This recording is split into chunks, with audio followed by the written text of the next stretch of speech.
So there's someone with a broken LED screen, LED screen of the session 5. This is session 5, so I just replaced a new screen and I just want to show how many buttons pressed in order to go to a wireless on or off option. So here we go.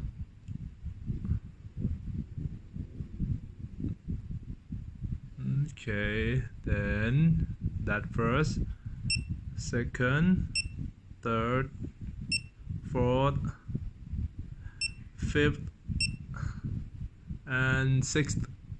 Then shutter once, and then shutter the second time, and the Wi-Fi connection is turned on, and in order to turn off, so here we go again. Let's say that it is going dark first, and here we go.